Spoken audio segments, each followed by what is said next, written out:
कृष्णस्य सखा कश्चित् ब्रह्मणा ब्रह्मवित्तं विरक्त इन्द्रियार्थेषु प्रशान्तात्मा जितेन्द्रियः यदृच्छया पपत्रेण वर्तमान गृहश्रमे तस्य भार्या कुचैलस्य तत्क्षमा च कृता विराम। श्री सुखदेव मुनि कहते परीक्षित सुनो, एक भक्त की कथा सुनाते हैं जो कृष्ण की सखा थे, ब्राह्मण भी थे और ब्रह्मवित्तम भी थे। ब्रह्मवित्तम माने ब्रह्मज्ञानी थे, गृहस्थी संसारी थे, किंतु भगवान का परम भक्त था और छोटे समय से भगवान के सखा भी थे। क्या नाम था उनका? सुदामा। यदुच्छय पपत्रेण वर्तमान गृहश्रम। सुदामा जी गृहस्थ धर्म का आश्रय लेकर संसार करते थे। उनकी छोटे छोटे बच्चे थे, उनकी पत्नी थी। सुदामा जी प्रत्येक दिन 5 घरों से भिक्षा लाते थे और उसी भिक्षा से जो मिलता था उसी से ही अपना परिवार चलाते थे। कभी उन्होंने कहा नहीं, भगवान मुझे इतना क्यों देते हो, मुझे धन क्यों नहीं मिलता है, मेरे जीवन में इतने अभाव क्यों है। भगवान के पास उनका कोई शिकायत नहीं है। देखो महाराज, आज भागवत के अंतिम दिवस की कथा है, आप सब श्रवण कर रहे हैं। कथा के अंत में नियम रहता है, जैसे आप कथा के विश्राम दिन गीता दान करते हैं, हम लोग जहाँ भी कथा करते हैं लास्ट दिन गीता दान होते हैं। जो कोई भी गीता दान करना चाहते, कल तो अलाउंस नहीं हो पाया, मैं उसके पहले दिन करती हूँ अलाउंस कि कल गीता दान रहेगा, तो गीता दान यदि करना चाहते आप कर सकते हैं। तो कोई नहीं लाए तो हमारे ये बहन के पास गीता है, थोड़ा सा कुछ मूल्य देकर आप उनसे गीता खरीद सकते हैं और गीता दान कर सकते हैं। और आज ही भागवत के अंतिम दिवस की कथा में परीक्षित को मुक्ति मिलता है, आज की कथा से, है ना। लास्ट में आप गीता दान कर सकते हैं और व्यास पूजन यहाँ आकर कोई भी, जैसे आज विदाई के दिन है ना, तो कथा के अंत में यहाँ से आप आशीर्वाद भी ले सकते हैं। और जो हो भगवान, जैसे व्यास पूजन रहते हैं ना, तो आप ऊपर चढ़ के, अंतिम दिवस का ही ऐसा दिन होता है, पर हर दिन किसी को ऊपर उठाया नहीं जाता है। अंतिम दिवस आप ऊपर उठकर यहाँ से भगवत जी से आशीर्वाद ले सकते हैं। और जो दान करना चाहे, जो भी अपने सामर्थ्य से भगवत कथा सुन के कुछ भी हो दक्षिणा देना चाहिए, तो आपकी सामर्थ्य में यहाँ आकर आप दान चढ़ाएंगे। तो वो लास्ट में रहेगी, पहले आप सुदामा जी की कथा श्रवण करें।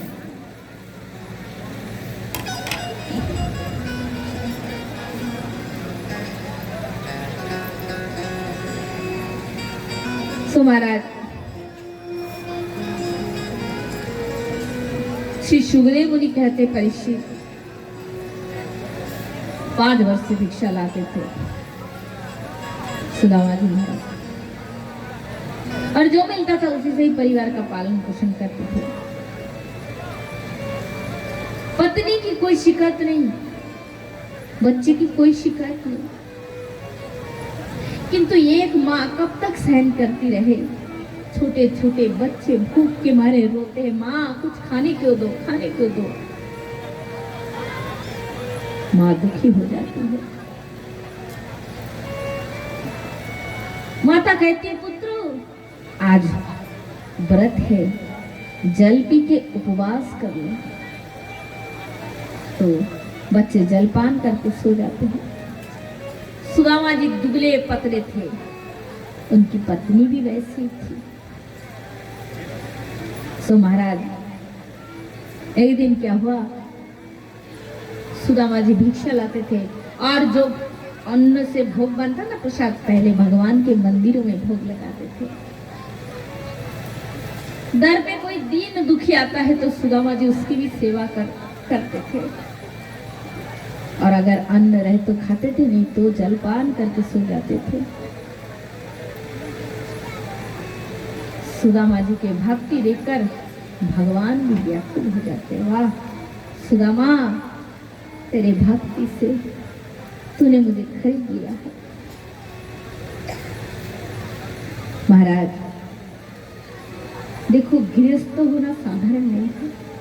एक गृहस्थ ही सन्यासियों के जीवन की पालन करते हैं, ब्रह्मचारियों की, वानप्रस्थियों की,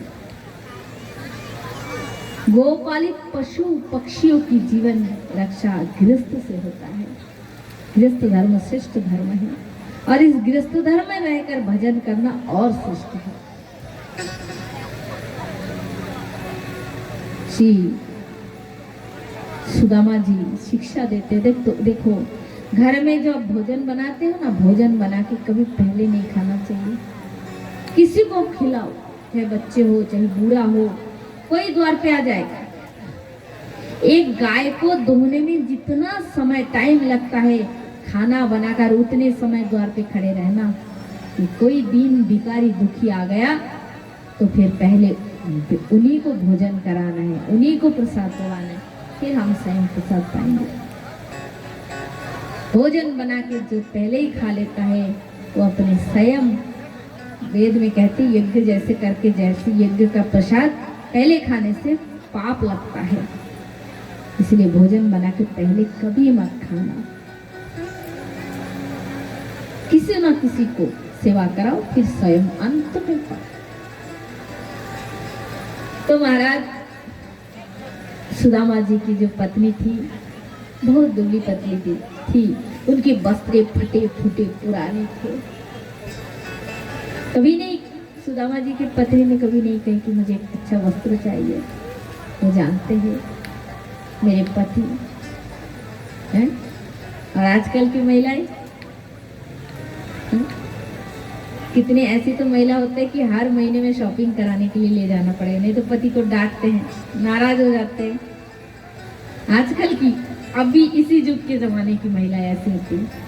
और शहरों में तो और ज्यादा, और शहरों की चीज अब गांव में भी फैल रहे हैं। ये शॉपिंग कराओ, ये खरीद दो, वो खरीद दो। और सुदामा जी के जैसे महल के जीवन हम लोगों को मिलता, हम लोग तो 2 दिन में मर जाते, 2 दिन में खत्म हो जाते हैं। पतियों की आधा पैसा तो पत्नियों के पीछे ही सब जाते हैं। कौन सी पत्नी बताए?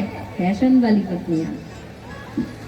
पति के सुख में सुखी नहीं हो पाते, वो असली पत्नी नहीं कहलाते हैं। पति की परिस्थिति को देखना कि उनके अभी सामर्थ्य में है या नहीं। सामर्थ्य में है तो ठीक है, नहीं है तो संतुष्ट रहना चाहिए। सुदामा जी की पत्नी तो यही शिक्षा देती है। महाराज श्री सुदामा जी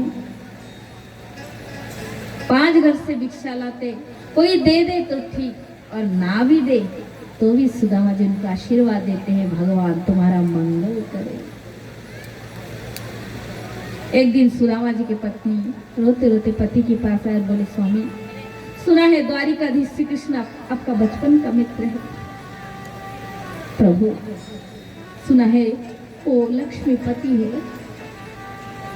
मैं कहती प्रभु एक बार उन्हीं के पास जाइए, देखिएगा हमारे जो गरीबी कष्ट ना इस सदा के लिए दूर हो जाएंगे। तो सुदामा जी कहते, देवी तुम मेरे कृष्ण के सामने मुझे धन संपत्ति मांगने के लिए कहते हो? मैं अपने कृष्ण के सामने कभी भी हाथ फैला नहीं सकता। तुम कहोगे तो 2-4 घर से मैं भिक्षा मांग के ला दूंगा, पर मेरे कृष्ण के सामने मैं हाथ नहीं फैला सकता। तो सुदामा जी की पत्नी कहते, कोई बात नहीं, धन संपत्ति के लिए ना सही, परंतु मिलने के लिए तो जा सकते हैं। कभी बचपन में एक साथ मिले थे, एक साथ खेलते थे। स्वामी एक बार मिलने के लिए तो जाने में क्या हर्ज है? वो भी विवाह करके राजा बन गए, आप भी संसार बसा ली, कितनी वर्ष हो गए आप कृष्ण से नहीं मिलते। तो सुदामा जी कहते, बात तो ठीक है, एक बार मिलने के लिए तो जा सकते, मिलने में क्या हर्ज है? तब सुदामा जी अपनी पत्नी से कहते, देवी घर में अगर कुछ देने की वस्तु हो तो जल्दी लाओ, आज मैं अपना बचपन के मित्र कृष्ण से मिलने जाऊंगा। किंतु सुदामा जी की पत्नी ने देखी कि घर में कुछ देने के लिए है ही नहीं, क्या दे। पास के पड़ोसी से 2 मुट्ठी चूड़े मांगकर उधार लाई और उसी को अपने पति के हाथ में दे दी। बोले, स्वामी अपने मित्र श्री कृष्ण से कहना यही हमारे लिए बहुत है, इससे ज्यादा हम क्या दे सकते हैं। उस चिवड़े लिए और अपनी साड़ी के पल्लू को फाड़ कर उसमें बांध के दी। सुदामा जी उस चिवड़े के थैली को अपने हाथ में लिए और अपनी पत्नी से विदा लेकर अपने बचपन के मित्र कृष्ण से मिलने चल पड़े। न सुदामा जी के शरीर पे एक अच्छा वस्त्र है, न उनके मस्तक में पगड़ी है, न चरण में पहनने के लिए पादुकाएं है। रास्ते पे चलते हैं, कांटे चुप रक्त की धारा बहते हैं और सुदामा जी व्याकुल होकर कहते, कृष्ण तेरी द्वारिका नगर कितना दूर है गोविंद, कितना दूर है। सुदामा जी चलते चलते गिर पड़ते हैं। दूर नगरी बड़े दूर नगरी, दूर नगरी बड़े दूर नगरी, दूर नगरी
बड़े दूर नगरी।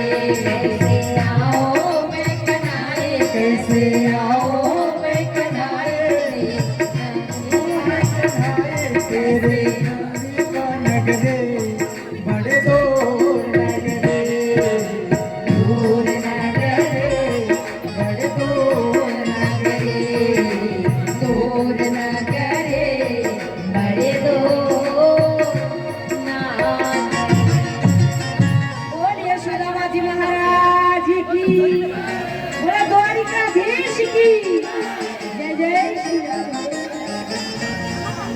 आज्ञा से रात्रि के समय सुदामा जी को योग शक्ति के द्वारा द्वारिका नगर ले गए।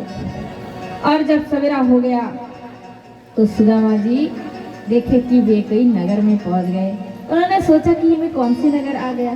चारों ओर उन्होंने देखा कि बड़ा बड़ा महल, बड़े बड़े सुंदर अट्टालिका, बड़े बड़े सुंदर घर, बड़े बड़े सुंदर बगीचा, बाग खूब। तो सुदामा जी सोच रहे कि मैं कहाँ आ गया। तब वे एक द्वारपालों के पास गए और उनसे विनय पूर्वक प्रश्न किए, भैया बता सकते कि ये कौन सा नगर है, कौन सा स्थान है। तो वो द्वारपाल भैया कहते हैं, हे ब्राह्मण देवता, ये द्वारिका नगर है। बोले अच्छा अच्छा, यही तो द्वारिका नगर यहाँ।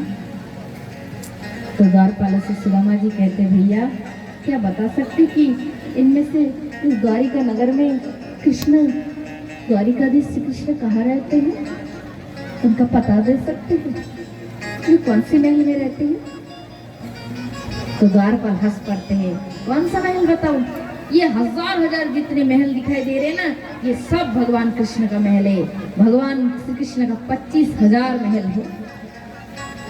अच्छा हे द्वारपाले, हे भैया, क्या आप उन श्री कृष्ण से जाकर मेरी बात कह सकते हैं कि उनके बचपन के सखा सुदामा से मिलने आए हैं?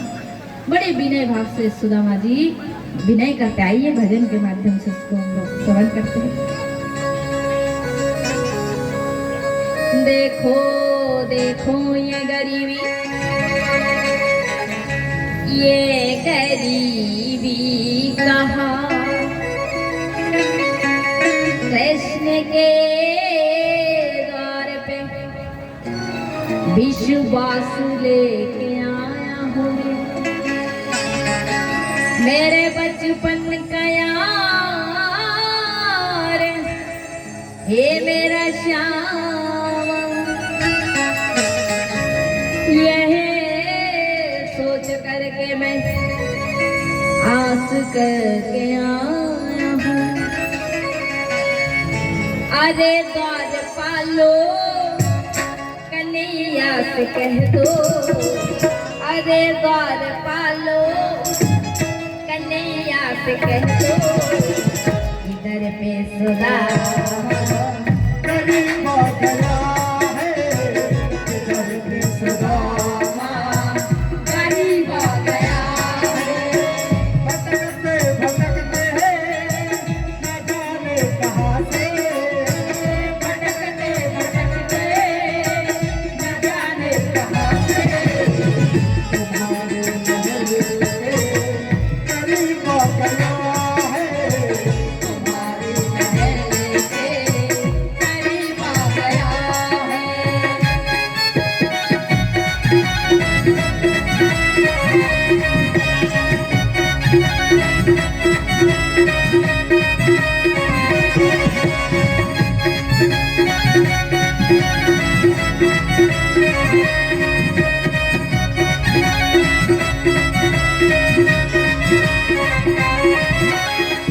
न सर पे है पगले, न तन पे है गहना, बता दो कन्हैया को नाम है सुदामा है। बता दो कन्हैया को नाम है सुदामा है, बता दो कन्हैया को नाम है सुदामा।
सुनते ही गाने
बराबर में अपने दाम बिठाए, चरण आँखों से सामने बुलाए हैं, चरण आँखों से सामने बुलाए हैं, बराबर में अपने दाम बिठाए, चरण आँखों से सामने बुलाए हैं। बराबर में अपने सुदामा बिठाए, चरण आँखों से सामने बुलाए हैं, चरण आँखों से सामने बुलाए। घबराओ प्यारे, जरा तुम सुदामा, घबराओ प्यारे, जरा तुम सुदामा।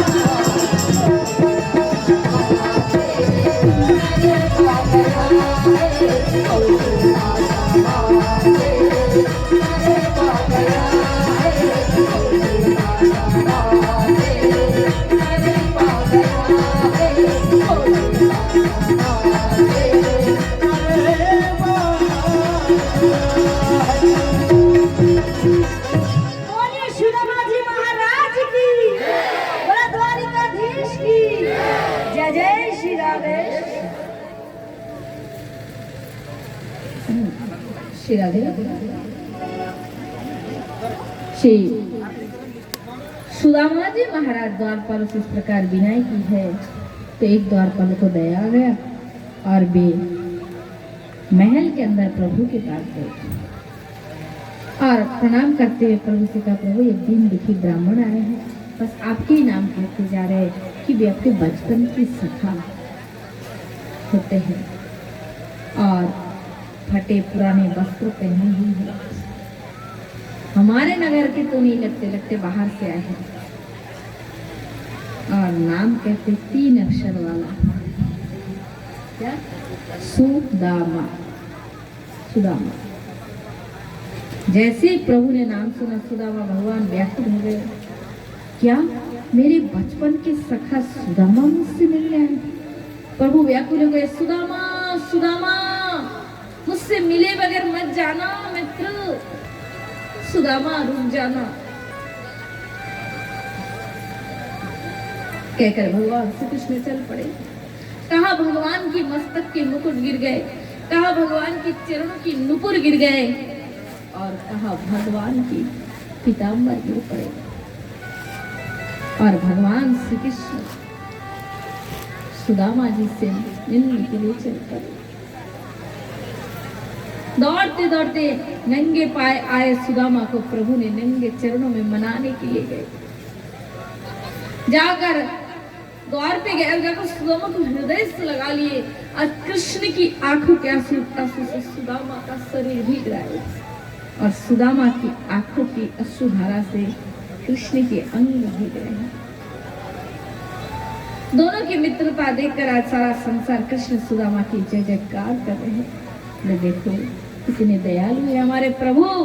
एक दीन दुखी ब्राह्मण का बचपन का मित्र था, तभी प्रभु ने इस मित्रता को नहीं भूले और जब सुना आए हैं तो कितने आवेग से सुदामा से मिलने के लिए महाराज सुदामा जी को गले लगाकर प्रभु ने कहा, सुदामा तुम मुझसे मिले वगैरह चले जा रहे थे? तो सुदामा जी ने कहा, क्या करूं कृष्ण, मैं सोचा कि तुम राजा बन गए हो, पता नहीं मिलोगे कि भी नहीं। भगवान ने कहा, सुदामा तो ऐसे कैसे कह सकता है, तुम जैसे मित्र को कौन भूल सकता है। तो भगवान कृष्ण ने कहा, सुदामा जी ने कहा, कृष्ण सत्तू तुम्हारे जैसे मित्र को पाकर मेरा जीवन धन्य हो गया है। भगवान कृष्ण ने कहा, सुदामा सो तो ठीक है, पर तुम तो आने में बहुत देर लगा दी। अरे पगला, मैं तो तेरे रास्ता कब से देख रहा था कि मेरे सुदामा कब आएंगे कब आएंगे। आया भी तो इतना देर से सुदामा, और जब तक आ ही गए अब तुम्हारे जीवन में और दुख के जीवन दिन और नहीं है। बस सारे दुखों की अंत का समय आ गया, कहकर भगवान कृष्ण हाथ पकड़ लिए और श्री भगवान कृष्ण हाथ पकड़कर श्री सुदामा जी महाराज के अपने हाथों में हाथ रखकर अपने रथ पे बिठाकर अपने महल में लेकर उसी सिंहासन पर बिठा दिए जिस सिंहासन की और बड़े बड़े देवता तक नजर उठाकर देखने की साहस नहीं कर पाते। चरण प्रक्षालन की बारी आई तो देखा कि सुदामा के चरणों में कांटे चुभे हुए हैं और रक्त की धारा बह रही। देखकर प्रभु ने अपनी आंखों के आंसू से सुदामा जी के चरण को धो दिए। फिर महाराज सुंदर पवित्र जल लाया गया, उस जल से सुदामा जी के चरण प्रक्षालन भगवान कृष्ण ने की है और विचार किए इतने दूर से आए मेरे सुदामा, मेरे मित्र, कुछ खाए होंगे कि नहीं, इसलिए पहले स्नान की व्यवस्था कराया गया।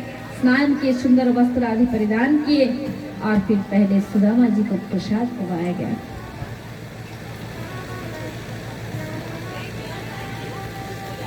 प्रसाद पाकर सुदामा जी अपने थकान को मिटाए और फिर भगवान कृष्ण सुदामा जी के पास जाकर उनके पास बैठे और गुरुकुल की सब बातें याद करने लगे। कैसे बचपन में एक साथ गुरुकुल में पढ़ाई करते थे, शिक्षा लिए थे। गुरु माता की आज्ञा से एक दिन वन में लकड़ी लाने गए थे और कैसे बारिश हुई थी, रात भर ही वन में रहना पड़ा। वो सारी बातें दोनों मित्र आपस में याद किए और सब कहने लगे। इतने में भगवान कृष्ण की रानियां सब आकर सुदामा जी से मिलने लगी। तो उसी समय क्या हुआ, भगवान कृष्ण ने कहा कि भगवान कृष्ण देवियों से कहा तुम सब एक साथ आ गए। तो सुदामा जी ने कहा क्यों कृष्ण एक साथ आ गए, मतलब क्या, ये कौन है सब स्त्रियां, ये जो नारियां कौन है, क्या द्वारिका की माताएं हैं। तो भगवान श्री कृष्ण कहते नहीं नहीं नहीं, ये कोई तुम्हारे माताएं नहीं है, ये सब तुम्हारी भाभियां है, भाभियां। तो सुदामा जी कहते कृष्ण इतनी सारी भाभियां। तो भगवान कहते हैं ज्यादा नहीं सुदामा, बस 16,108 है। भगवान कहते अरे सब एक साथ आ गए तुम सब सुदामा को प्रणाम करने, अभी अभी तो मेरे मित्र प्रसाद पाए, अभी विश्राम भी नहीं किए और अभी आ गए सब। जाओ एक साथ सभी प्रणाम करो। मेरे सुदामा सबको आशीर्वाद देते देते थक जाएंगे। सब रानियों ने एक साथ प्रणाम किया। सुदामा जी बैठे थे तो कृष्ण भगवान ने कहा सुदामा मेरे बारे में तो जान लिया, विवादी किए राजा बने, तुम्हारे बारे में बताओ, गुरुकुल से लौटने के बाद तुम विवादी किए कि नहीं, गृहस्थ धर्म का आश्रय लेकर विवादी किए कि नहीं। तो उसी समय शांति बनाए रखे।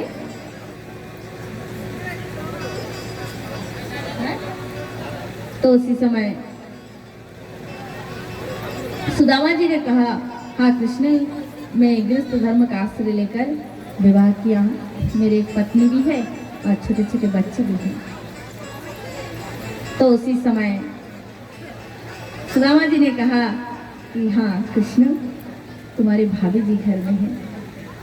तो श्री कृष्ण ने कहा विवाह भी किए, घर में भाभी जी होंगे, आते समय हमारे भाभी ने कुछ नहीं भेजा, दिखाओ सुदामा क्या भेजे होंगे। सुदामा जी लज्जित हो गए, कहा द्वारिकाधीश श्री कृष्ण और मेरे ये साधारण चूड़ा में कैसे दिखाओ। महाराज उसी समय सोच रहे थे कि भगवान उनके बगल से उस चूड़ी के पुतले को छीन लिए और खोलकर एक मुट्ठी पाया, तो सुदामा जी को एक लोग दे दिए, दूसरी मुट्ठी लिए दूसरे लोग दे दिए और तीसरे मुट्ठी जब पाने जाएंगे तो उसी समय रुक्मणी जी हाथ पकड़ लिए, नहीं प्रभु, 2 लोग ही सुदामा के लिए पर्याप्त है, जितना दिए बहुत, अब अपना घर तो रखो। तब सुदामा जी ने कहा, भगवान ने कहा ठीक है देवी, अवश्य। बाकी चिवड़ा रानी आपस में बांटकर प्रसाद को पाई है और सुदामा जी 5-6 दिन भगवान कृष्ण के यहाँ रहकर फिर अपने नगर की ओर प्रस्थान की है। सुदामा जी जैसे नगर पहुंचे तो उन्होंने देखा कि वहां बड़े बड़े महल हो गए, घर द्वार हो गए। सुदामा जी सोची कहाँ में आ गया। उनकी पत्नी आई और उनकी पत्नी ने सारी बातें कही कि हे स्वामी, आपके जाने के बाद प्रभु द्वारिकाधीश श्री कृष्ण की आज्ञा से विश्वकर्मा जी हमारे घर आए और वे हमें घर द्वार महल देने की बात कही। तो मैंने कही कि हमारे पति और हमारे बच्चे लेकर एक परिवार नहीं, बल्कि ये नगरवासी विपत्ति के समय हमारे साथ दिए, पूरे नगर मिलकर ही हमें एक परिवार है। अगर घर द्वार देना चाहते हैं तो पहले इनको दे, फिर हमारे भाग्य में जो हुआ फिर उसे हमें दो। फिर विश्वकर्मा जी ने पूरे नगरवासी को घर द्वार महल से संपन्न कर दिए और हमें भी ये बड़ा महल दिया। सुदामा जी ने कहा, देवी तुम्हारे मन में इच्छा थी सो तुम्हें मिल गए, हमें इन सब की आशा नहीं है। तब सुदामा जी भगवान के स्मरण की, हे प्रभु, जिनके लिए मांगी थी वही ना कर रहे, ये सब लेकर अब मैं क्या करूंगी। तब भगवान प्रकट हो गए और भगवान ने कहा, सुदामा, मेरे दिए हुए वस्तु बंधनदायक नहीं है तो मोक्षदायक है।